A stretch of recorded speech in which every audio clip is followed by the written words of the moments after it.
안녕하세요. 원성도 TV를 찾아주셔서 감사합니다. 오늘은 섭리의 수레바퀴 쉬운 두 번째 신약과 복음서에 대한 이야기입니다. 안녕하세요. 오늘부터 신약에 관한 섭리의 수레바퀴를 시작합니다. 신약은 복음서로 시작되죠. 복음서란 예수님의 공생의 사역을 총정리한 마태, 마가, 누가, 요한복음을 말합니다. 사복음서라고 그러죠. 거기에는 예수님께서 사용하신 70인역 구약과 또 앞으로 사도행전, 서신서, 계시록의 근간이 될 만한 그 말씀과 사역이 함께 기록되어 있죠. 이들 중 마태, 마가, 누가복음을 묶어서 공관복음이라고 합니다. 공관복음에서 공관이라는 말은 우리 한자로 치면은 같을 동자, 공자, 그리고 바라볼 관자입니다. 이거를 헬라어로 풀어보면은 같다는 얘기의 신과 그 다음에 본다는 얘기의 옵시스가 포함된 시놉틱이라고 하는 그러한 라틴어가 이 공관이라고 하는 말입니다. 이것은 두 가지로 우리가 이렇게 나누어 볼 수가 있는데, 어떤 사건을 같은 관점, 같은 생각으로 볼 것이냐 하는 부분과, 또 이 공관복음, 마태, 마가, 누가복음은 결국 한 책과 같은 것이다, 이렇게 간주하는 이러한 방식으로 볼 수 있을 것이에요. 그래서 저는 후자에 마태, 마가, 누가복음은 한 책이나 같다 하는 그러한 개념을 가지고 앞으로 이야기를 계속하겠습니다. 나는 사복음서, 그중 공관복음서는 모세오경과 같다고 저는 생각합니다. 즉 신약의 모든 근거가 이 공관복음서로부터 시작되어야 한다고 믿는 것입니다. 그래서 사도행전이나 서신서나 예언서에서 어떤 어려움을 느낄 때에는 다른 서적보다는 복음서에 먼저 들어와 예수님의 가르침을 받는 것이 중요한 순서라고 생각하고 있습니다. 또 많은 학자들은 공관복음서는 원래 마가가 전승 자료와 예수님의 행적을 모아 마가복음을 만들었는데, 후에 마태와 누가가 이 마가복음을 재편집해서 마태복음과 누가복음을 만들었다고 하는 주장입니다. 그러나 이런 주장은 일반 그리스도인들에게 너무 복잡하고 그것이 그렇게 증명된 바도 없고, 그래서 나는 성경의 순서와 복음서의 분량이 큰 마태복음을 중심으로 하여 마가, 누가복음서를 한 권의 책처럼 이어나가면서 마가와 누가복음의 성구장절을 병기해 가면서 마태복음을 중심으로 풀어보겠습니다. 그리하기 위하여 먼저 예수님을 이야기해 보겠습니다. 모든 존재의 본질이 순수할 때는 사람들은 그것을 100% 순종이라고 부릅니다. 다른 종류의 성분이 하나도 섞이지 않았다는 말이죠. 그런데 예수님은 다릅니다. 예수님은 200%의 순종이십니다. 그는 100% 순종의 하나님이시고 또 100% 순종의 인간의 성분이 포함된 완전한 신이요 완전한 인간으로서의 완전체라는 것입니다. 즉 100 플러스 100은 200이 되는 것이 아니라 100 플러스 100은 100이 된다는 이야기입니다. 그러므로 예수님을 인간적인 잣대로 재어서는 안 되는 것이며, 예수님은 이 인간 세계를 뛰어넘는 그의 존재 본질을 가지고 있습니다. 성경만이 이것을 언급을 하는데, 이사야서 9장 6절 예수님의 그 여러 가지 어떤 성품과 특성, 그 다음에 요한복음 1장 1절에서 예수님의 근원적인 본질 자체, 그 다음에 마태복음 1장에 예수님의 그 아브라함으로부터 이어져 내려오는 인간 혈통, 또 빌립보서 2장 1절부터 5절까지 해서 그 하나님이심에도 불구하고 사람이 된 그리하여 어떤 하나님과의 관계를 맺고 있는지에 대한 말씀, 이런 말씀에서 분명히 이렇게 예수님은 완전한 신이고 완전한 하나님이심을, 사람인 것을 이렇게 말씀을 하고 있어요. 또 이것뿐만 아니라 성경 곳곳에서 이것을 말하고 있는 것입니다. 세상엔 이런 존재가 없기 때문에 사람들이 예수를 믿기가 쉬운 것 같아도 쉽지 않은 것 같습니다.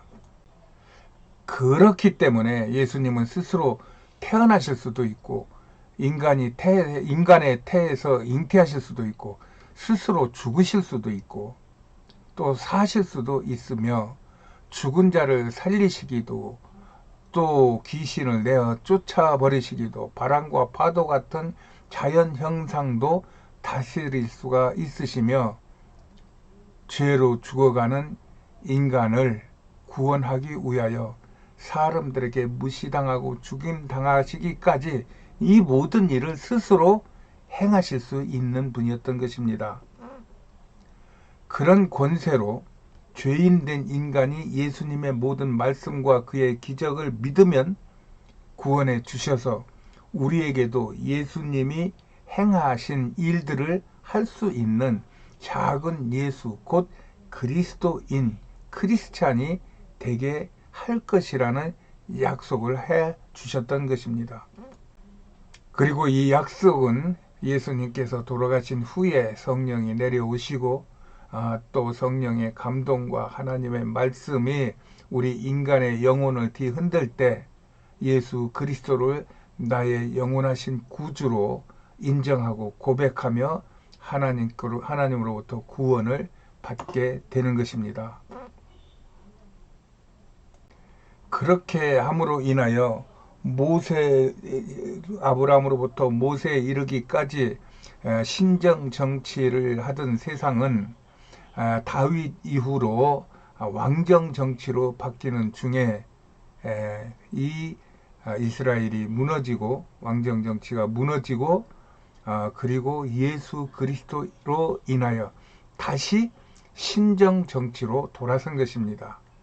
그래서 지금은 예수 그리스도로 인한 하나님의 백성들과 이 죄에 빠져 있던, 마귀에 속해 있던 백성들 사이에서 영적 갈등, 분쟁, 전쟁이 일어나고 있는 그런 상황이고, 결론적으로 하나님은 하나님의 나라를 세우실 것이고, 마귀는 이것을 방해하기 위하여 온 세상 사람들을 동원하여 하나님을 대적하다가 결국은 무너질 것이라는 것이 성경이 말해주는 인류의 총체적인 역사입니다. 그러나 이것은 인간들이 믿기가 어려운 그런 원리입니다. 앞에서 말한 중간시대의 세상엔 많은 영웅 혹을 현자들이 예수님보다 먼저 나와서 자신의 능력과 노력으로 이 일을 해보려고 했어요. 그러나 그들은 죽음을 이기지 못하고 그들의 그 막강한 권세나 그 지혜도 사라져버리고 말았어요. 전에 들은 이야기가 있는데 나폴레옹 이야기입니다. 나폴레옹이 워털루에서 패한 후 헬레나 섬에 유배되어 있을 때 한 탄식이라는 것입니다. 그는 홀로 유배된 그 섬에서 이렇게 부르짖습니다. 나의 형제 알렉산더요, 나의 형제 시저요, 그대들은 지금 어디 있는가? 살아있을 때 그 우용과 업적이 얼마나 부질없나? 내가 아는 예수는 청년 때 아무것도 이루지 못하고 사람들에게 죽임을 당했으나 지금은 그 이름은 온 세상에 퍼져 그의 왕국을 이루고 있다네 하는 탄식을 하며 죽은 후 그는 지금 프랑스 그 에펠탑 옆에 있는데 그 파리에 앵발리드라고 하는 그런 묘에 묻혀 있습니다. 이 앵발리드라는 말은 언바란스라는 말이라는데 이것은 구태여 해석하자면은 상위군인, 상위군인이라는 표현이랍니다.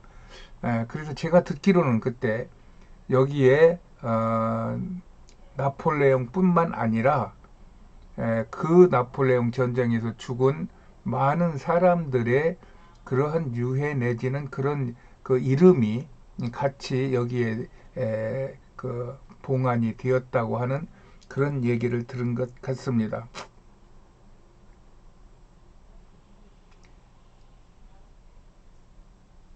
이렇게 세상에서 그 숱한 영웅 호걸들이 내가 나로 인하여 나라를 한번 평화롭고 완전한 나라로 이렇게 만들어 보겠다고 한 사람들이 많이 있었으나 그들은 다 뜻을 이루지 못하고 오직 아무것도 한 것 없이 그냥 사람들에게 맞아 죽고 그 다음에 창에 찔려 죽은 것 같은 그 예수 그리스도가 진정한 왕이요 구세주가 되어서 지금 온 세상 사람들이 그 이름으로 인하여 구원을 받고 있는 것입니다. 그 예수가 죽은 지 300년 만에 예수가 누구인지 다시 한번 당시의 종교 지도자들에게 큰 논쟁이 되었어요. 그리하여 당시 로마의 콘스탄티누스 황제는 서기 325년에 자신의 여름 별궁이 있었던 터키의 니케아라고 하는 지금의 이즈닉이라는 곳에서 당시 온 세계의 기독교 감독자들을 모이게 하여 3개월 이상 끝판 토론을 하게 했어요. 여기가 그것인데 참 아름답습니다. 지금 빨간 그 표시한 데가 그 니케아 회의가 열렸던 그런 교회가 있는데 교회가 아름답습니다. 밤에는 또 야경을 아주 조명을 멋지게 해가지고 그냥 좀 황홀할 정도로 아름다운 것이고 그 지역 사람들을 이렇게 유심히 보면은 이 여기에서 이런 황제가 모여서 이런 종교적인 엄청난 그런 행사를 했다는 것에 대한 자부심을 가지고 있는 것 같았어요. 그들이 모여서 3개월 이상을 끝반 토론을 해도 결론을 못 내고 있을 때 그때 종교 감독을 따라왔던 종교 감독자가 아닌 수행자였던 아타나시우스라는 그 사람이 분연히 일어나서 예수님은 하나님과 동일 본체십니다. 호모시오스를 외친 것입니다. 그로 인해 예수가 하나님인 것을 확정 발표하였고 이것을 니케아 신경으로 선언했습니다. 이것을 채택하는 교단은 현재에도 이 사도신경을 마치 헌법의 전문처럼 간주하며 예배에 사용하고 있어요. 나는 이 사도신경을 나의 영적 표현에 맞추어 문장을 조정하여 우리가 드리는 인터넷 비전 교회의 예배에서 사용하고 있습니다. 한번 천천히 읽어 보겠습니다. 나는 전능하사 천지를 만드신 하나님을 믿습니다. 나는 예수 그리스도가 하나님의 아버지와 하나이신 것을 믿습니다. 나는 예수께서 성령으로 스스로 잉태하시어 동정녀 마리아에게 나신 것을 믿습니다. 나는 예수께서 이 땅에서 행하신 모든 기적을 믿습니다. 나는 예수께서 본디오 빌라도에게 고난을 받으시고 십자가에 못 박혀 죽으신 것을 믿습니다. 나는 예수께서 죽은 자 가운데서 다시 살아나시어 하늘에 오르신 것을 믿습니다. 나는 예수께서 산자와 죽은 자를 심판하러 이 땅에 다시 오실 것을 믿습니다.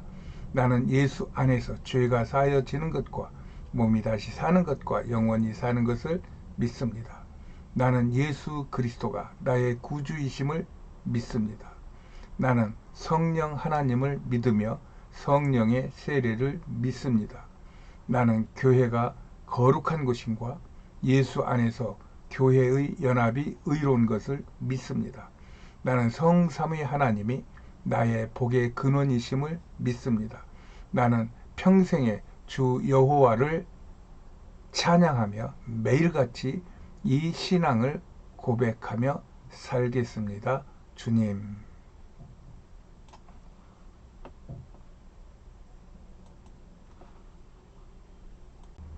이런 예수의 이름을 불러 구원받았으면 하나님의 자녀, 하나님의 백성, 하나님의 일꾼이라는 공동의 사명과 축복을 받게 됩니다. 그리하여 예수님의 행적과 세상에 되어지는 모든 일을 깊이 생각한 루터는 만인 제사장을 주장합니다. 예수로 인하여 구원받은 모든 그리스도인들은 예수의 이름으로 제사를 예배를 드릴 수 있다는 주장입니다. 이것이 현재까지 조직교단 안에서의 유형의 교회와 또 무형의 교회 등으로 갈등이 있기는 하지만 하나님의 말씀을 중심으로 사는 그리스도인에게는 큰 감사와 찬송으로 받아들일 수 있는 하나님의 은혜입니다. 이런 마음을 기준으로 하여 앞으로의 작업을 진행할 것입니다. 모든 분들이 예수 안에서 성령의 감동과 감격으로 날마다 감사와 기쁨이 충만한 은혜를 누리시기를 축복합니다. 오늘은 여기까지 하겠습니다. 안녕히 계세요.